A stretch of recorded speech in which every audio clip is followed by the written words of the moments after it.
आप भी गर्मी के दौरान देसी पेयजलों का खूब आनंद लीजिए। प्रधानमंत्री हमें सिखाते हैं कि गर्मी में पानी पीना चाहिए। थोड़ा चुल्लू भर पानी अगर धर्मेंद्र प्रधान जी के पास भेज देते तो देश का थोड़ा भला हो जाता। शिक्षा मंत्रालय में आग लग गई है। कल आपने मन की बात सुनी, उसमें आपने रेसिपी सुनी, जलजीरा कैसे बनाया जाता है, आम पाना कैसे बनाया जाता है, आम की वैरायटीज क्या होती हैं, गर्मी में पानी पीना चाहिए। ये प्रधानमंत्री का राष्ट्र के नाम कल संदेश था।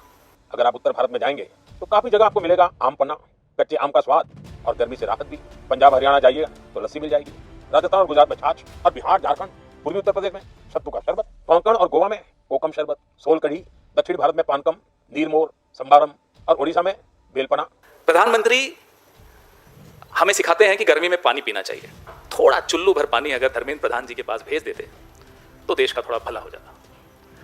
देश के नेता प्रतिपक्ष राहुल गांधी जब कुछ पोस्ट करते हैं, जब कुछ बोलते हैं, जब कुछ वीडियो निकालते हैं, और प्रधानमंत्री, इन दोनों की बातें आप सुन लीजिए, आपको स्पष्ट समझ में आ जाएगा कि जिसको देश चलाने की जिम्मेदारी है वो आम की वैरायटीज डिस्कस करता है, और जो विपक्ष में है उसको चिंता है देश के नौजवान की, देश के भविष्य की। और जिन बच्चों को हमारे प्रधानमंत्री, हमारी सरकार, अरे ये तो कल के बच्चे हैं करके डील करते हैं, उनको इस तरीके से देखते हैं, उन बच्चों का आज और कल आप तबाह कर रहे हैं। पिछले 2 साल में NEET, NET, CUET, JEE mains और अब बीपीएससी, तमाम परीक्षाओं में लाखों नौजवानों के क्या हुआ, धांधली के वो लोग शिकार हुए नौजवान। लेकिन बात सिर्फ कॉम्पिटिटिव एग्जाम्स की नहीं है। स्कूली शिक्षा, सीबीएसई, जिसको लोग प्रतिष्ठित मानते थे, अब बात स्कूलों तक आ गई है। आप लोग क्या चाहते हो मोदी जी? कि बोर्ड एग्जाम्स में घपला, फिर कॉम्पिटिटिव एग्जाम्स में घपला, फिर एम्प्लॉयमेंट में बीपीएससी जैसी सर्विस कमीशंस में घपला। आप चाहते क्या है कि नौजवान आपके लिए तैयार हो जाएं, वो अनपढ़ रहें, वो जाहिल रहें, बेरोजगार रहें और संघ की शाखाओं में जाएं और हमारे त्योहारों पर मस्जिदों के सामने डीजे पे नाचें। यही चाहते हैं आप। अब एक नारा था, न खाऊंगा न खाने दूंगा। मुझे लगता है वो नारा गलत था। न पढ़ूंगा न पढ़ने दूंगा, यह है असली नारा, और यह पूरे कैबिनेट का नारा है। आप तमाम मंत्रियों के ट्वीट्स उठाकर देख लीजिए, फेसबुक पोस्ट, इंस्टा, जो भी देखना है देख लीजिए। किसी एक मंत्री के मुंह से निंदा निकले सीबीएसई की, शिक्षा मंत्रालय की, तो मैं मान जाऊंगा।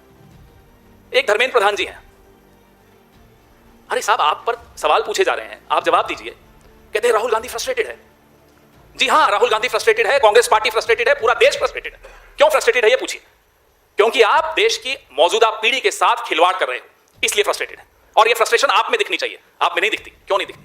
ये सवाल हम आपसे पूछते हैं। क्या रिश्ते हैं आपके इस कंपनी के साथ जिसके बारे में रोज कुछ ना कुछ चर्चा हो रही है? अभी उस पर आऊंगा मैं। क्या रिश्ते हैं आपके? क्या व्यावसायिक रिश्ते हैं, सामाजिक रिश्ते हैं, कौन से रिश्ते हैं? और मैं ये क्यों बोल रहा हूं? इसी कारण से, और पूरी जिम्मेदारी के साथ बोल रहा हूं। सीबीएसई पर थोड़ी चर्चा और करनी चाहिए आज। जब सीबीएसई ने ये नया सिस्टम लाए, पहले क्या सिस्टम होता था कि साहब ये आंसर शीट्स हैं, इस आंसर शीट्स को आप भेजोगे और इन्विजिलेटर जो होगा, एग्जामिनर जो होगा, वो उसको जांच करेगा उत्तरों की और मार्क्स देगा। बहुत सिंपल सिस्टम था, ये सिस्टम था। इन्होंने कहा नहीं साहब, ये सिस्टम तो नेहरू जी का सिस्टम है, इसको हटाओ। ये कांग्रेस का सिस्टम है, इसको हटाओ। अब मोदी जी का सिस्टम आएगा। क्या था मोदी जी का सिस्टम? था मोदी जी का सिस्टम ये था कि अब फिजिकल कॉपीज की जगह स्कैन कॉपीज, यानी कि डिजिटल कॉपीज पोर्टल पे डाली जाएंगी। ये आंसर शीट है, इसको आप स्कैन करेंगे, ये पोर्टल पे जाएंगी। ठीक है साहब, इसके लिए कंपनीज आइडेंटिफाई करनी पड़ेगी, टेंडर निकालना पड़ेगा। टेंडर निकालने के लिए आपको कुछ पैमाने रखने पड़ेंगे। They have to be some standard operating procedures. जो टेक्निकल स्टैंडर्ड्स होते हैं वो बड़े दुरुस्त होने चाहिए, बड़े पुख्ता होने चाहिए, ताकि कोई गलती ना हो। ठीक है, तो पहला राउंड हुआ टेंडर का। पहले राउंड में टीसीएस नाम की कंपनी, अकेली कंपनी थी, टाटा कंसल्टेंसी सर्विसेज, जो कि मार्केट की, इंडस्ट्री की एक लीडर मानी जाती थी। चलिए साहब, बोला नहीं एक ही कंपनी है, एक ही बिडर है, कैसे हो सकता है? एक और राउंड। अब जब दूसरा राउंड, उसमें कोई नहीं आया। फिर अगस्त 2025 में 2 कंपनीज ने क्वालिफाई किया, टीसीएस और ये कोएम्प्ट एड्यूटेक। कोएम्प्ट एड्यूटेक, जिसके बारे में मैंने अभी एक सवाल उठाया कि धर्मेंद्र प्रधान जी आपसे इनका क्या रिश्ता, और भाजपा के बाकी नेता भी बता दें, खुद ही बता दें, नहीं तो कोई 18-19 साल का लड़का फिर निकाल के ले आएगा कि साहब ये रिश्ता है, तो उससे पहले खुद ही बता दीजिए क्या रिश्ता है। अब क्या हुआ कि अगस्त 2025 में जो टेंडर आया, इसमें ये 2 कंपनीज क्वालिफाई की। टीसीएस तो साइड में हो गया, कोएम्प्ट एड्यूटेक सामने आ गया। उसको क्वालिफाई करवाने के लिए जो स्टैंडर्ड्स होने चाहिए, जो पैरामीटर्स होने चाहिए, जो क्राइटेरिया होना चाहिए, उस सबको हल्का कर दिया गया, डाइल्यूट कर दिया गया। क्यों? ताकि कोएम्प्ट को लाया जा सके, उसको ये ठेका दिलवाया जा सके। क्या क्या काम किया, क्या क्या डाइल्यूट किया, वो आप सुन लीजिए। जो डीपीआई एक प्रिंट क्वालिटी होती है वो 300 होनी चाहिए थी, टेंडर की कंडीशन थी, उसको घटा के 200 कर दिया। क्यों? ताकि कोएम्प्ट को लाभ पहुंचाया जा सके, उसको क्वालिफाई करवाया जा सके। जो स्कैन क्वालिटी की मैं बात कर रहा हूं, जो एक कंपलसरी चीज थी, रोबोटिक हाई स्पीड स्कैनर, बड़ा महत्वपूर्ण चीज है। ये मैंडेटरी था। मई 2025 जो पहला टेंडर था उसमें भी मैंडेटरी था। Mandated robotic high speed scanning system with spine preserved handling of answer books and a minimum resolution of 300 DPI. ये बड़ा क्लियर था और उसमें टीसीएस क्वालिफाई कर गया। लेकिन कैसे करें साहब, कोएम्प्ट को दिलवाना है, तो सबसे पहले तो ये हटाया कि साहब robotic high speed scanning system हटा के स्कैनर। अब स्कैनर इससे भी कर सकते हैं, नोकिया 1100 या 1700 उससे भी कर सकते हैं, जिससे चाहे आप कर सकते हैं। तो robotic high speed scanning system हटा दिया गया, कोएम्प्ट को लाभ पहुंचाया गया, स्कैनर शब्द ले आए, नंबर 1। नंबर 2, 300 डीपीआई और को 200 कर दिया, मैंने आपको बताया। पास परफॉर्मेंस का क्राइटेरिया था, फाइनेंशियल वीकनेस का क्राइटेरिया था, वो सब हटा दिया गया। हम सब सरकार में रहे हैं, सब पर कंपनियां आके दबाव डालती हैं कि साहब ये क्राइटेरिया हटा दीजिए तो टेंडर में मैं क्वालिफाई कर जाऊंगा। हम लोग नहीं सुनते, तो हम विपक्ष में बैठे हैं। जो सुनते हैं वो जल्दी रहे कि आपको ऐसे भी बता रहे हैं। तो इन्होंने सुन लिया और ये सारे क्राइटेरिया हटा दिए। सबसे महत्वपूर्ण क्राइटेरिया था कि जो ब्लैकलिस्टिंग के रूल्स थे कि जो कंपनी कोताही बरतेगी, जो कंपनी गलती करती हुई पाई जाएगी, उसको ब्लैकलिस्ट कर दिया जाएगा, वो हटा दिया। अब ये कंपनी रंगे हाथों पकड़ी गई है, लेकिन ब्लैकलिस्ट नहीं होगी। पेनाल्टी लग जाएगी, पेनाल्टी दे भी देंगे, जहां करोड़ों अरबों कमाया हुआ लाखों देने में क्या जाता है। और वो लाखों भी इनकी जेब से नहीं जाएगा। मैं बताता हूं क्यों। आज राहुल जी ने एक ट्वीट किया, आपने देखा होगा। अब बच्चों को अपने पेपर का रीवैल्यूएशन कराना है तो 2000 रुपए टोटल लगेंगे। 5 लाख बच्चों ने रीवैल्यूएशन के लिए अप्लाई किया। कितना हो गया? 5 लाख इंटू नहीं ज्यादा 100 करोड़। तो 100 करोड़ तो यहीं आ गया, गलती कंपनी की, भुगत रहा है बच्चा। जेब किसकी खाली हो रही है? मां बाप की। उस पैसे से आप थोड़ी पेनाल्टी दे देंगे। धर्मेंद्र प्रधान खुश, कोएम्प्ट खुश, मोदी जी आम की वैरायटी बता ही रहे हैं आपको। उस पैसे में आम भी मिल जाएंगे, थोड़े बहुत बांट लेंगे, हम सब खा लेंगे आम। हम तो आम से तो मोदी जी का बड़ा पुराना रिश्ता है। हमने सुना था पत्रकार बोलते सर आप आम काट के खाते हैं, चूस के खाते हैं। आम से बड़ा पुराना रिश्ता, मोदी जी का सबसे पुराना रिश्ता होता है ना, आम से भी बड़ा पुराना रिश्ता है।